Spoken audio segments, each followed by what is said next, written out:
بسم اللہ الرحمن الرحیم الحمدللہ۔ آج ہماری تلاوت کا آغاز 20ویں پارے سے 18ویں پارے سے سورہ مؤمنون، 18واں پارہ سورہ مؤمنون، جس کے آغاز میں صحت مند ایمان والوں کی خوبیوں کا تذکرہ فرمایا۔ جن کا ایمان صحت مند ہوتا ہے، واقعی ایمان والے ہوتے ہیں، ان کی خوبیوں کا تذکرہ فرمایا کہ وہ اپنی نمازیں میں خشوع کرتے ہیں، ان کی نمازیں بڑھیا ہوتی ہیں، اور وہ لغویات اور فضولیات سے دور رہتے ہیں۔ فضول باتیں، فضول کام، فضول کھیل، فضول چیزیں، اس سے اراض کرتے ہیں۔ اللہ کے نبی فرمایا کرتے تھے، اس آدمی کا اسلام بڑا خوبصورت ہوتا ہے جو فضولیات سے اپنی زندگی پاک رکھتا ہے۔ تو صحت مند ایمان کی نشانیاں یہ ہیں، صفات یہ ہیں: نماز بڑھیا ہے، فضولیات سے دور ہے، زکوٰۃ دیتے ہیں، با حیا ہوتے ہیں، شرم و حیا رکھتے ہیں، بے حیا نہیں ہوتے، غیرت مند ہوتے ہیں، ایمان حیا ہوتی ہے، اپنی شرمگاہوں کی حفاظت کرتے ہیں، امانتوں کے اندر دیانت سے کام لیتے ہیں۔ امانت اللہ کی طرف سے ہو، مخلوق کی طرف سے ہو، دیانت کے ساتھ زندگی گزارتے ہیں، وعدوں کو پورا کرتے ہیں، اپنی نمازوں کی حفاظت کرتے ہیں۔ اللہ کریم کرے، یہ ہے صحت مند ایمان والے۔ یہ آئینہ ہے ایک، ہم اپنی زندگی، اپنے معاشرے اور اپنی سوسائٹی کو دیکھیں، ایمان والے ہیں کتنے جن کا ایمان واقعی قرآن کی نظر میں ایمان ہے اور ان کے اندر ایمان کی صفات ہوں۔ فرمایا یہ ہیں جنت کے وارث، یہ ہیں جنت کے مستحق۔ جنت ہوگی یا نہیں ہوگی؟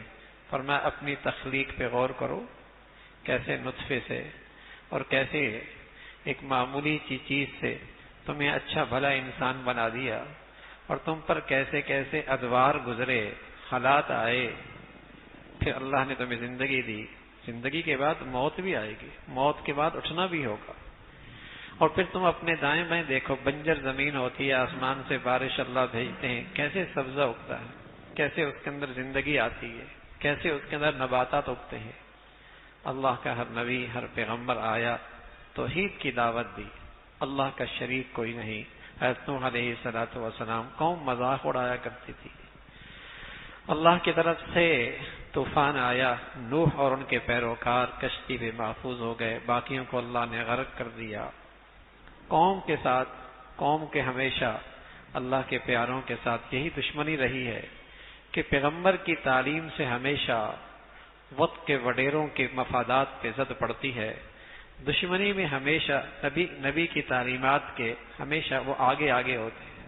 ان کا تذکرہ فرمایا جنہیں اللہ نے خوشحالی دی، عہدے منصب دیے، وہی نبی کی تعلیمات کے سب سے بڑے دشمن بنے۔ کہتے ہیں مرنے کے بعد کیسے زندگی ہوگی، پھر کیسے جئیں گے، جب سب کچھ ختم ہو جائیں گے پھر کیسا جینا ہوگا۔ اللہ نے اس قوم پر ایسی چیخ بھیجی، کلیجے پھٹ گئے، پڑے رہ گئے۔ اللہ نے موسیٰ علیہ السلام، ہارون علیہ السلام بھیجے۔ فرعون کی طرف بڑا سرکش تھا۔ پھر اللہ نے اپنے پیغمبروں کو تلقین فرمائی، حلال کھاؤ اور اچھے اعمال کرو۔ حلال کا نیکی کی زندگی کا بڑا گہرا تعلق ہے، حرام کی بڑی نحوست ہوتی ہے، طبیعت میں نیکی کے خیالات بھی نہیں آتے، طبیعت نیکی کی طرف مائل ہی نہیں ہوتی۔ حلال کی برکت ہے، طبیعت نیکی کی طرف آمادہ ہوتی ہے، اچھے جذبات بنتے ہیں، اچھے خیالات بنتے ہیں، پھر اچھے اعمال بنتے ہیں۔ لیکن جب آدمی حرام کھاتا ہے پھر گندے جذبات بنتے ہیں، گندے خیالات بنتے ہیں، سوتے جاگتے اندر گندگی ہوتی ہے، پھر اس کے جسم سے نکلنے والے اعمال بھی انتہائی گندے ہوتے ہیں۔ فرمایا اللہ کے نبی کی تعلیمات آئی، ایک امت تھی وحدانیت پر، توحید پر، لیکن قوم نے اپنے آپ کو تقسیم کر دیا۔ جس کے پاس جو حصہ آیا اسی پر وہ مطمئن ہے، اللہ کے نیک بندے اللہ سے ڈرتے ہیں، ایمان رکھتے ہیں، شرک نہیں کرتے، نیکیوں میں بہت آگے بڑھتے ہیں، اسی کا تذکرہ فرمایا۔ پھر اللہ رب العزت نے فرمایا اگر حق دنیا کی خواہشات کے مطابق ہو جائے لوگوں کے، تو دنیا کا نظام درم برم ہو جائے، اس لیے کہ انسان کی خواہشات کی کوئی حد نہیں ہے۔ نفس پرست آدمی، اس کی دینداری پر اعتماد ہی نہیں کیا جا سکتا، کسی وقت بھی یہ نفس کی خاطر سب کچھ چھوڑ سکتا ہے. نفس کی خاطر فسادات ہیں. آج دنیا میں سب سے بڑا مذہب ہے نفس پرستی. خدا پرستی نہیں، نفس پرستی آج دنیا کا سب سے بڑا مذہب ہے. جو من میں آئے، جو طبیعت میں آئے. بلکہ دین کا وہی حصہ ہی اچھا ہے جو طبیعت کے مطابق ہو. جہاں خواہشات ٹوٹتی ہے وہ دین نہیں، وہ دین نہیں. اتنا ڈیپ نہیں جانا چاہیے، اتنے آگے نہیں جانا. یہ تو انتہا پسندی ہے، پھر یہ تو بہت زیادہ آگے ہے. یہ تو بنیاد پرستی ہے. بس اتنا دین ہونا چاہیے جو طبیعت کے مطابق ہو. ایسا اسکالر بھی اچھا لگتا ہے جو اس کے نفس پرستی کے لیے سند جواز پیش کر دے، جو اس کے لیے حرام کو بھی حلال قرار دے. وہ اسکالر بھی اچھا لگتا ہے. فرمایا نفس پرستی ہوگی، زمین میں فساد ہوگا، بربادی ہوگی. اللہ کی ذات ہے، اسی کی شان ہے جس نے تمہیں یہ نعمتیں دے رکھی ہیں. اپنے من پہ غور کرو، کیسی آنکھیں، کیسی گویائی، کیسی قوت، کیسی طاقت. زندگی اور موت اسی کے ہاتھ میں ہے. اللہ کی کوئی اولاد نہیں، اللہ کی کوئی شریک نہیں. ایک دن آنے والا ہے جس دن نیکیوں کو برائیوں کو تولا جائے گا. نیک لوگ، نیکیوں کا پلڑا جن کا بھاری ہوگا، وہ خوشی خوشی کامیابی کے ساتھ اپنے اعمال دکھاتے پھریں گے. اور جو برائی کی طرف زندگی گزاری، ان کے چہرے سیاہ ہوں گے، ان کے چہرے سیاہ ہوں گے ذلت کی وجہ سے، رسوائی کی وجہ سے. آج اللہ رب العزت ان لوگوں کو کامیاب فرمائیں گے جن کا یہ دنیا میں مذاق اڑایا کرتے تھے، کیونکہ وہ دنیاوی لحاظ سے بہت معمولی تھے، لیکن دین کے لحاظ سے چونکہ اللہ کے ہاں بہت مقبول تھے. تو آج حیران ہوں گے وہ کہاں ہیں جن کا یہ دنیا میں مذاق اڑایا کرتے تھے. تو فرمایا آج اللہ رب العزت نے ان کے ان تکالیف اور ان مجاہدوں پر اپنے شایع نشان اس کا انعام عطا فرمایا. ایک صحابی تھے زائر رضی اللہ تعالیٰ عنہ، مدینہ منورہ میں آ کے سبزیاں بیچا کرتے تھے. ایک دن اللہ کے نبی آئے، پیچھے سے اس کے کندھے پہ ہاتھ رکھا. زائر کے مزے آ گئے. آپ علیہ الصلوۃ والسلام نے آواز لگائی، من یشتری ھذا الغلام، اس غلام کو کون خریدے گا؟ جب زائر نے دیکھا کہ اللہ کے نبی کی آواز ہے اور آج میرے نصیب جاگے کہ ہاتھ اللہ کے نبی کے اور کندھا میرا، میرے جسم کے ساتھ اللہ کے نبی کا ہاتھ مس ہو رہا، اس کے تو نصیب جاگ گئے. اپنی پشت حضور کے سینے کے ساتھ ملنا شروع کر دی اور ساتھ کہنے لگا یا رسول اللہ آپ مجھے بیچ رہے ہیں، مجھے کون قیمت لگائے گا؟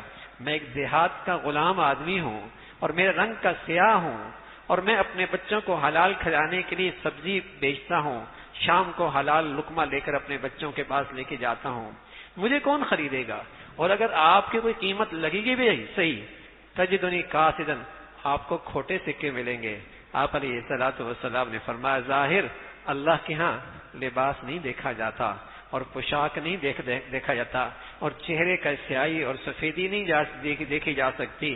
وہ تو وہاں تو یہ نہیں دیکھا جاتا یہ مشرق کا ہے، یہ مغرب کا ہے، یہ شمال کا ہے، جنوب کا ہے، یہ کس ذات کا ہے یا کس برادری کا ہے.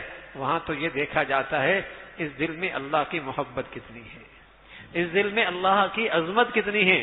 بل انت عند اللہ الغالیہ، ظاہر تو اللہ کے ہاں بہت قیمتی ہے، تیرے اللہ کے ہاں تیری بہت قیمت ہے. اس کا تذکرہ فرمایا. تو جن کا وہ ان کی غربت کی وجہ سے، لیکن ان کے پاس سرمایہ تھا دین کا، دنیا میں مذاق اڑاتے تھے، نظر نہیں آئے تو کہنے لگے کہاں ہیں وہ؟ فرمایا وہ اللہ کی بارگاہ میں آج خصوصی مہمان ہیں اور خصوصی ان کے لیے نوازشات ہیں. اس کا تذکرہ فرمایا. فرمایا دنیا کی زندگی کوئی کھیل تماشا نہیں ہے. کوئی آدمی بے مقصد گھر سے باہر نہیں نکلتا، اور اگر مجنون آدمی ہوتا ہے جو روز گھر سے باہر نکلے شام کو واپس آئے اسے پاگل کہتے ہیں. روز نکل جاتا ہے بغیر مقصد کے، پاگل ہی ہوتا ہے. دنیا اللہ رب العزت نے بے مقصد نہیں پیدا کی، یہ اللہ نے ایک مقصد کے تحت پیدا کی ہے. کون اللہ کی معرفت، کون نے اللہ کی نعمتوں سے اللہ کی پہچان کرتا ہے؟ اللہ رب العزت کی ذات، اس کی معرفت اس زندگی کا مقصد ہے، اور آخرت سنوارنا اس کی محنت کرنا اس زندگی کا جینا کا اصل حاصل ہے. اس کا تذکرہ فرمایا. پھر سورہ نور ہے، سورہ نور ہے، اور اس سورہ نور کے آغاز میں خاص طور پہ اللہ نے کہا یہ سورت ہم نے اتاری ہے، یہ سورت ہم نے اتاری ہے خاص طور پہ. یہ انداز قرآن میں کسی اور سورت کے آغاز میں نہیں ہے. فرمایا یہ ہم نے اتاری ہے، اور اس میں اللہ رب العزت نے کچھ قوانین امت کو دی ہیں، انسانوں کو دی ہیں. پہلا قانون زانی کی سزا، زانی کی سزا. فرمایا یہ اتنا جرم عظیم ہے بلکہ کئی سارے جرائم کا مجموعہ ہے، تو اسلام میں اس کی سزا بھی بڑی سخت ہے، سزا بھی بڑی سخت ہے. جس معاشرے میں، دیکھو میرے عزیزوں، سب سے قیمتی چیز ایمان اور حیا ہے، دوسرے نمبر پہ جان ہے، تیسرے نمبر پہ عزت ہے، چوتھے نمبر پہ مال ہے، مال چوتھے نمبر پہ۔ آج ہم مال کے چور کو بڑا چور کہتے ہیں اور شرم و حیا کے ڈاکو کو ہم ڈاکو نہیں کہتے، اس لیے کہ ہمارے نظروں میں مال بڑی چیز ہے۔ ایمان کے ڈاکو کو ڈاکو نہیں کہتے، مال کے چور کو بڑا ڈاکو کہتے ہیں۔ حالانکہ اسلام کی تعبیر یوں ہے، ترتیب یوں ہے، سب سے قیمتی چیز ایمان اور شرم و حیا ہے، دوسرے نمبر پہ زندگی ہے، تیسرے نمبر پہ عزت ہے، چوتھے نمبر پہ مال ہے۔ ایک عقل مند آدمی عزت بچانے کے لیے مال لگا دیا کرتا ہے، ایک سعادت مند آدمی عزت قربان کر دیتا ہے اپنی جان بچانے کے لیے، اور ایک خوش نصیب آدمی اپنا مال بھی اور اپنی عزت بھی اور اپنی جان بھی ایمان بچانے کے لیے لگا دیتا ہے۔ تو ایمان سب سے بڑی چیز ہے، شرم و حیا سب سے بڑی چیز ہے، اس لیے کہ اللہ کے نبی فرمایا کرتے تھے حیا اور ایمان دونوں جوڑوے ہیں، حیا اور ایمان دونوں جوڑوے ہیں، جہاں سے حیا گیا وہاں سے ایمان بھی گیا۔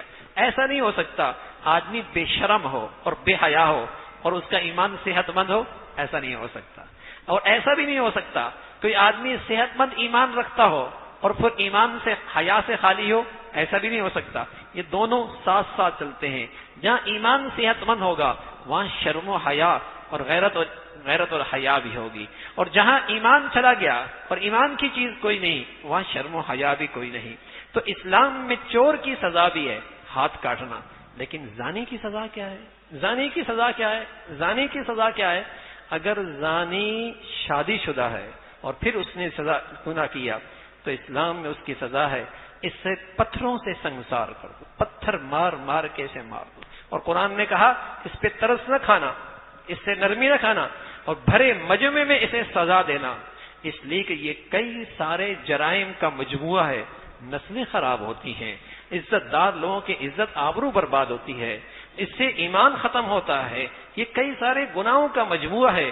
عبرت ناک سزا دو، ہاں شادی شدہ نہیں ہے، شادی شدہ نہیں ہے، پھر اس کی سزا کوڑے ہیں، فَجْلِدُوا كُلَّ وَاحِدٍ مِّنْهُمَا 100 جلد، 100 کوڑے ہیں، لیکن وہ کوڑے بھی کسی کمرے میں نہیں، تنہائی میں نہیں، تاریکی میں نہیں، مجمع کے سامنے۔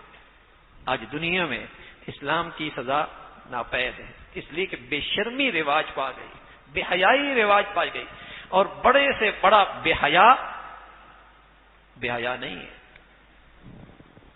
بڑے سے بڑا بے حیا دندناتے پھرتا ہے، اسے شرم ہی نہیں آتی، اس لیے کہ جب معاشرہ شرم و حیا سے خالی ہو جاتا ہے پھر بے شرموں کی واہ واہ ہوتی ہے، پھر ان کی ٹھاٹھ ہوتی ہے، پھر وہی ہوتے ہیں، اور شرم و حیا والا وہ بیچارہ شرماتا پھرتا ہے۔ تو زانی کی سزا اللہ نے بتائی، زانی کو یہ سزا دو۔ ہاں جب سزا سخت ہے تو پھر اس کے ثبوت کے شرائط بھی بڑے سخت ہیں، ثبوت کے شرائط بھی بہت سخت ہیں۔ بلا وجہ اگر کسی پاک دامن عورت پہ تہمت لگائی تو یہ تہمت کی سزا ہے 80 کوڑے، 80 کوڑے اس کی سزا ہے۔ مرد نے اپنی بیوی کے بارے میں یہ کہہ دیا، زنا کیا ہے، شریعت نے اس کا گواہ موجود نہیں، گواہ موجود نہیں، وہ بھی قسم کھائے گی، یہ بھی قسمیں کھائیں گی، جب 5 قسمیں کھا لیں گے اس کے بعد ان دونوں کے درمیان جدائی ہو جائے گی، ان دونوں کے درمیان جدائی ہو جائے گی۔ کہ ظاہری بات ہے گواہ بھی نہیں ہے، اب اس بیوی کے ساتھ رہ بھی نہیں سکتا اور وہ بھی اس مرد کے ساتھ نہیں رہ سکتی، شریعت نے اس کے لیے راستہ بتایا ہے، پھر ان کے اندر طلاق واقع ہو جائے گی۔ اس طریقے سے جب قسمیں کھائیں گے اس کا تذکرہ فرمایا۔ پھر حضرت عائشہ رضی اللہ تعالیٰ پر جب آپ غزوہ بنی مصطلق سے ایک غزوے سے واپس آئے اور دوران سفر آپ ایک جگہ پڑاؤ ڈالا، اللہ کے نبی صلی اللہ علیہ وسلم کے پیارے بھی ساتھ تھے، اور وہاں حضرت عائشہ پڑاؤ جب ڈالا کجاوے رکھ دیے، کجاوے میں آپ سوار تھیں جو پورا ڈھکا ہوا تھا، پورا ڈھکا ہوا تھا، آپ ہلکی پھلکی تھیں، اور وہاں جب کجاوا رکھا گیا تو آپ قضاء حاجت کے لیے تشریف لے گئیں، دور نکلی، وہاں آپ کا ہار گر گیا، ہار ٹوٹ گیا، اس کو موتیوں کو تلاش کرنے میں دیر لگی، واپس جب تشریف لائیں تو قافلہ روانہ ہو گیا تھا، اور جس کے ہاتھ میں آپ کی سواری کی لگام تھی اس نے سمجھا آپ کجاوے میں موجود ہوں گی اور آپ بھی سفر میں شریک ہوں گی، لیکن جب حضرت عائشہ واپس آئیں دیکھا قافلہ جا چکا ہے، حضرت عائشہ رضی اللہ تعالیٰ نے وہاں اپنے آپ کو چادر میں لپیٹ کر لیٹ گئیں، اس لیے کہ ایک صحابی ہوتے حضرت صفوان رضی اللہ تعالیٰ عنہ، وہ پیچھے پیچھے چلتے تھے قافلے کے، کوئی گری پڑی چیز رہ گئی ہو تو وہ اٹھا لے۔ جب وہ آئے تو دیکھا انہوں نے پردے کے حکم سے پہلے حضرت عائشہ رضی اللہ عنہ کو دیکھا تھا، پہلے دیکھا ہوا تھا، لیکن جیسے ہی پہنچے تو حضرت عائشہ فرماتی ہیں حضرت صفوان نے مجھ سے کوئی بات نہیں کی، صرف ایک جملہ کا انا للہ و انا الیہ راجعون، یعنی آپ رہ گئیں، قافلہ چلا گیا، انا للہ پڑھا، انا للہ پڑھا، اور اس نے اپنی نظریں بچاتی ہوئے سواری کو بٹھایا اور میں اوپر بیٹھ گئی، لگام لے کے چل پڑے، اور ہم دوپہر کے وقت مدینہ پہنچے۔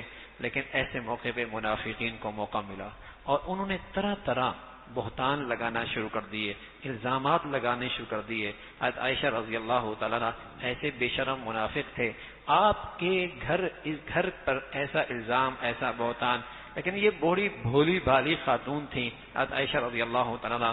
فرمانے لگے مجھے پتہ نہیں لگا، کئی دن گزرے لیکن اللہ کے نبی صلی اللہ علیہ وسلم کی میں نے وہ شفقت نہیں دیکھی، وہ پیار نہیں دیکھا جو آپ کا پہلے مجھ سے ہوا کرتا تھا، لیکن سمجھ میں نہیں آیا، پتہ نہیں باہر کا کوئی دباؤ، کوئی مشغولیت ہوگی، مجھے کچھ نہیں پتہ لگا۔ لیکن ایک دن میں قضائے حاجت کے لیے گئی تو میرے ساتھ ام مصطح تھی، حضرت مصطح کی والدہ، اور جب اس کی چادر اپنے پاؤں میں اٹکی تو اس نے حضرت مصطح کو بد دعا دی۔ میں نے کہا ام مصطح بد دعا دیتی ہو؟ مصطح تو بدر میں شریک ہوا ہے، آپ بد دعا دیتی ہو؟ کہا عائشہ تمہیں پتہ نہیں؟ میں نے کہا کیا پتہ، مجھے تو کچھ نہیں پتہ۔ اس نے ساری مدینہ میں جو اس وقت چل رہا تھا وہ سنا دیا۔ عائشہ فرماتی ہیں میں تو واپس وہیں سے واپس آ گئی، میں نے قضاء حاجت بھی نہیں کی اور میرا تو برا حال ہو گیا، اور پھر میں گھر میں سوائے میرے رونے کے اور کچھ نہیں۔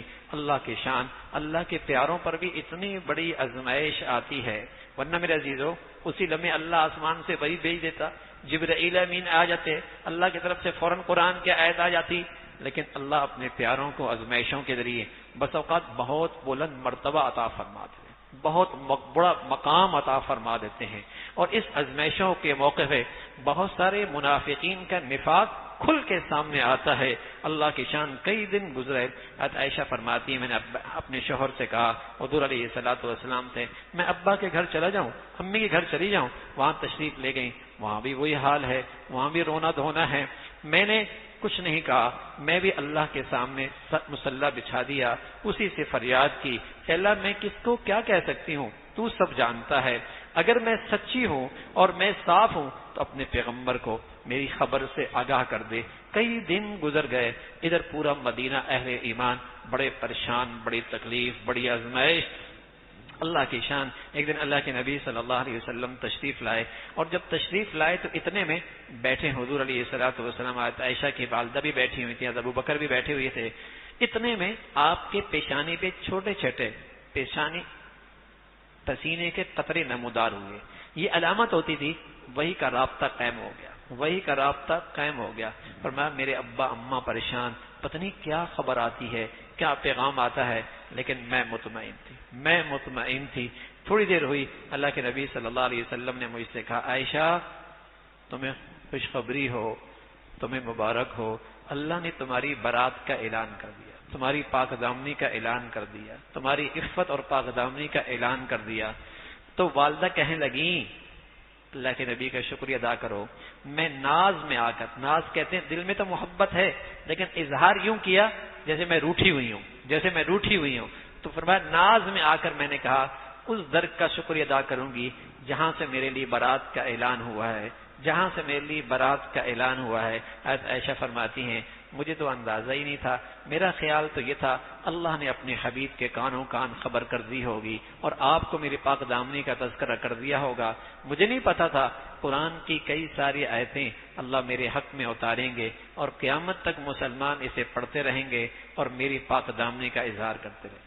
تو یہ قرآن کی آیتیں سورہ نور کے اندر اس خوش نصیب خاتون کے لیے جو تمام مسلمانوں کی روحانی والدہ ہیں، اور پھر بھی کوئی بدقسمت آدمی آپ کے پاک دامنی کا قائل نہیں تو وہ ازلی بد نصیبی ہو سکتا ہے، وہ ازلی بدبخت ہی ہو سکتا ہے۔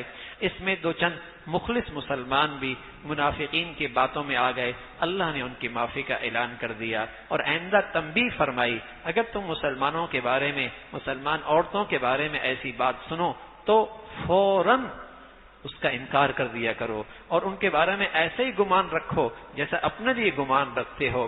پھر اللہ رب العزت نے ان لوگوں کی مذمت فرمائی جو مسلمان معاشرے میں بے حیائی اور فحاشی کو فروغ دیتے ہیں، بے حیائی اور فحاشی کو فروغ دیتے ہیں۔ اور جس زمانے میں یہ قرآن کی آیت اتری تھی، جس زمانے میں آیت، وہ مدینہ منورہ کا محدود ماحول، وہاں بے حیائی فحاشی کے ایسے آلات نہیں تھے جیسے آج ہیں۔ اور آج تو مسلمان کہلانے والا خود مسلمانوں میں بے حیائی پھیلا رہا ہے۔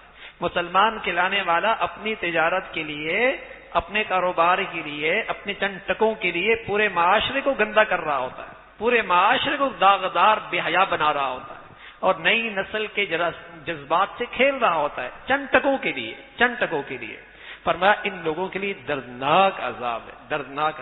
اصل میں شرم و حیا کی قیمت نہیں رہی نا، اس لیے جو شرم و حیا کا دشمن ہے اسے ہم دشمن نہیں سمجھتے، اسے قوم کا دشمن نہیں سمجھتے، اسے ہم قوم کا دشمن نہیں سمجھتے، اسے ہم قوم کا دشمن نہیں سمجھتے۔ سچ یہ ہے، اس لیے کہ جو مال کا دشمن ہے اسے دشمن سمجھتے ہیں، جو میری جان کا دشمن ہے دشمن سمجھتے ہیں، اور جو میرے معاشرے کے ایمان اور شرم و حیا کا دشمن ہے اسے ہم دشمن نہیں سمجھتے۔ وہ تو آج بدقسمتی ہے، اسے تو ایوارڈ ملتے ہیں، اسے تو عزت ملتی ہے، اسے تو پتہ نہیں کیا کچھ نوازا جاتا ہے، بلکہ اب تو بہت سارے اچھے کام جب تک بے حیائی نہ پھیلا لے اس وقت تک وہ ہوتی نہیں ہے۔ چندے کر رہے ہوتے ہیں بے حیائی پھیلا کر، ہاں چندے کر رہے ہوتے ہیں بے حیائی پھیلا کر، ہر گندگی اچھے کام بھی بے حیائی کے ساتھ۔ تو اللہ رب العزت نے فرمایا دردناک عذاب ان لوگوں کے لیے۔ ان مخلص مسلمانوں میں ایک صحابی تھے جو حضرت صدیق اکبر کے بہت قریبی تھے، آپ ان کی مدد کیا کرتے تھے، وہ بھی غلطی سے اس پروپیگنڈے سے متاثر ہو گئے، انہوں نے معافی مانگ لی، انہوں نے معافی، لیکن آپ نے کہہ دیا آج کے بعد میں اس کے ساتھ تعاون نہیں کروں گا، مدد نہیں کروں گا۔ قرآن کی آیت آ گئی، تم نہیں چاہتے اللہ تمہیں جلدی معاف فرما دے؟ تو ابو بکر فرمانے لگے اللہ میں چاہتا ہوں آپ مجھے جلدی معاف فرما دیں۔ میں نے بھی اس کو معاف کر دیا اور پہلے سے زیادہ میں اس کے ساتھ تعاون کروں گا۔ پھر اللہ رب العزت نے فرمایا عائشہ کو دیکھنا ہے نا کیسی خاتون ہے، تو اللہ کے نبی کو دیکھ لو، اللہ کے نبی کو دیکھ لو۔ اللہ اپنے پیارے کے لیے انتخاب ایسا ویسا نہیں کرتا۔ عائشہ وہ واحد خاتون ہے جس کا فیصلہ آسمانوں سے آیا ہے، جس کا انتخاب آپ کے لیے آسمانوں سے ہوا ہے، جس کا انتخاب آپ کے لیے آسمانوں سے ہوا ہے۔ پھر اللہ رب العزت نے اسی بے شرمی کو اور بے حیائی کے سدباب کے لیے اس صورت میں بہت ساری ہدایات دی۔ انہی ہدایات میں ہدایت یہ ہے جب تم کسی گھر داخل ہو نا اجازت لے کے داخل ہو جاؤ، ایسا نہیں منہ اٹھائے اندر داخل ہو گئے، پتہ نہیں گھر میں کون کس حال کے اندر ہے، پہلے اجازت لو، دروازہ کھٹکھٹاؤ۔ ہاں جس گھر میں کوئی نہیں رہتا وہاں آپ بغیر اجازت کے داخل ہو سکتے ہیں۔ اسی کا تذکرہ فرمایا۔ مردوں سے کہا نظریں جھکا کے چلو، تمہاری نظریں غیر محرم پہ نہ پڑیں۔ ماں بہن بیٹیوں سے کہا تم بھی نظریں جھکا کے چلو، تمہاری نظریں بھی غیر محرم پہ نہ پڑیں۔ کیوں؟ اس سے تم پاک دامن رہو گی، اس میں تم پاکیزہ رہو گی۔ پھر عورتوں کو تلقین فرمائی، اسی بے حیائی کے سدباب کے لیے پردے کا حکم دیا۔ تمہارا بناؤ سنگھار صرف اپنے مردوں کے لیے، صرف محرم لوگوں کے لیے، تمہارا بناؤ سنگھار غیروں کے لیے نہیں، غیروں کے لیے، صرف اپنے مردوں کے لیے، اپنے شوہر کے لیے، اپنے بچے ہیں، اپنی بچیاں ہیں، اپنے گھر والے ہیں، ان کے لیے۔ جہاں تمہارا رشتہ ہو سکتا ہے، جہاں تمہاری شادی جس سے ہو سکتی ہے، تمہاری بناؤ سنگھار کا اظہار کرنا حرام ہے۔ لیکن اب تو بدقسمتی ہے، بناؤ سنگھار ہوتا ہی غیروں کے لیے۔ گھر میں تو ماسی کی طرح رہتی ہے، باہر جاتی ہے فنکشن کے لیے ساری گندگیاں کر کے جاتی ہے۔ اب تو مصیبت ہو گئی، گھر میں ماسیوں کی طرح، باہر جب فنکشن میں ہے جہاں غیر مرد ہے وہاں ساری گندگیوں کے ساتھ ہے۔ یہ اللہ کی اس بے حیائی کو اتنا فروغ ملا، معاشرے کا سکون ہی برباد ہو گیا، گھروں کے آپس کی تعلقات ہی ختم ہو گئے، باہمی ازواجی رشتوں کا اعتماد ہی ختم ہو گیا۔ اللہ رب العزت نے تو قرآن میں اتنی احتیاط فرمائی کہ پاؤں میں تم نے سونے کے پہنے ہوئی ہے نا، پاؤں بھی زور سے نہ مارو، تاکہ تمہاری چھپا ہوا حسن اور خوبصورتی اس سے کہیں دوسرے لوگوں کے اندر بیماری کا اضافہ نہ ہو۔ اس لیے عورت کی اذان نہیں ہے، مرد اذان دیتا ہے۔ لیکن دنیا اب ترقی کر رہی ہے، بہت ہی روشن خیالی ہو چکی ہے، عورت نماز بھی پڑھا رہی ہے، اذان بھی دے رہی ہے، نکاح بھی پڑھا رہی ہے۔ ہاں اب ترقی ہونے لگ گئی ہے، اس لیے کہ اب مردوں کے کام عورتوں نے لے لیے، عورتوں کے کام مردوں نے لے لیے۔ حضور علیہ الصلوۃ والسلام نے فرمایا ایک وقت ایسا آئے گا تشبہت النساء بالرجال والرجال بالنساء، مرد عورتیں لگیں گی، عورتیں مرد لگیں گی۔ بالیاں عورتوں نے اتار دی، مردوں نے پہن لی۔ ہاں؟